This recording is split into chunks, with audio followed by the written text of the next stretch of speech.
Now we welcome via satellite from Los Angeles, HBO boxing analyst Max Kellerman. Max, we began the show with Vladimir Klitschko's knockout of Kubrat Pulev. His record is historic, but he gets limited credit in this country because of the perception that the division is weaker than ever. So, fair or unfair? Well, some of the criticism is fair. Certainly the division is weak. And Klitschko doesn't have always the most fan-friendly style. However, the heavyweight division, historically, has typically been weak.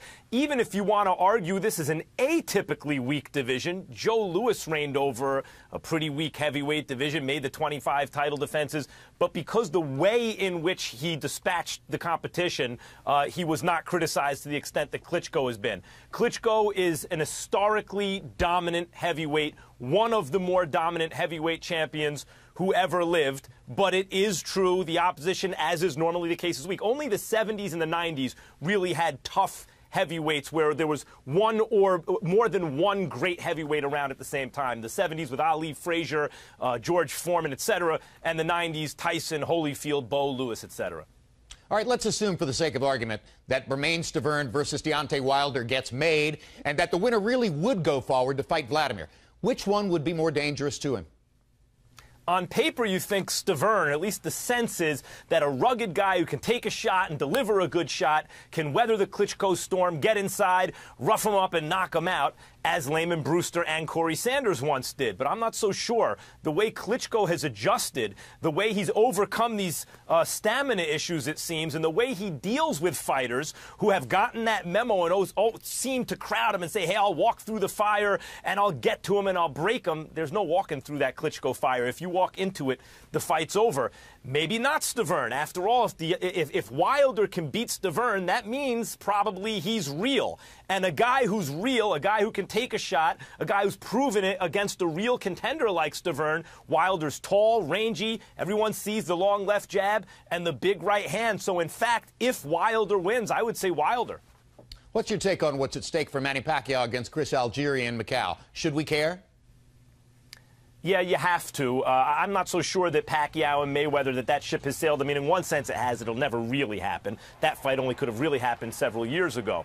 But on the other hand, as both of their pay-per-view numbers, you see attrition in those numbers. They need each other increasingly. I think Pacquiao, certainly as you mentioned, if he shows up with a dynamic knockout for the first time in forever, that's very good for him. Certainly he can't lose. I mean, if he loses this fight, it's a wrap for Pacquiao at this level. And for Algieri, I mean, you know, a win here.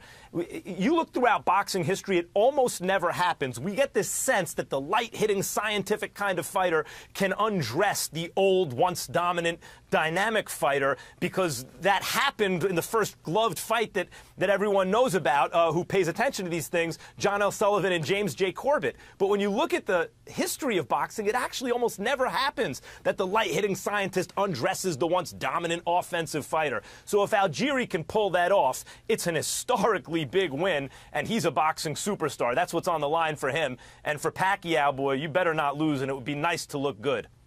Terence Crawford defends his lightweight crown versus top challenger Ray Beltran in Omaha, November 29. If Crawford could get his third big win of the year in that fight, is he the fighter of the year, or do you favor Sergey Kovalev instead?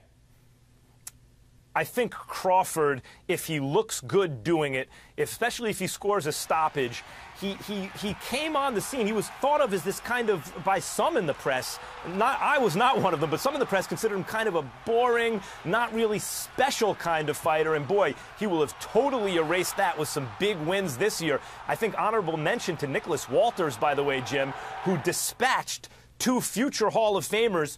Vic Darchinyan might get in one day, and Nonito Donaire was a legitimate, dominant, multiple division champion, and Walters just destroyed them both. I think he comes in third, at least, in that competition. All right. Great point, Max. Thanks very much.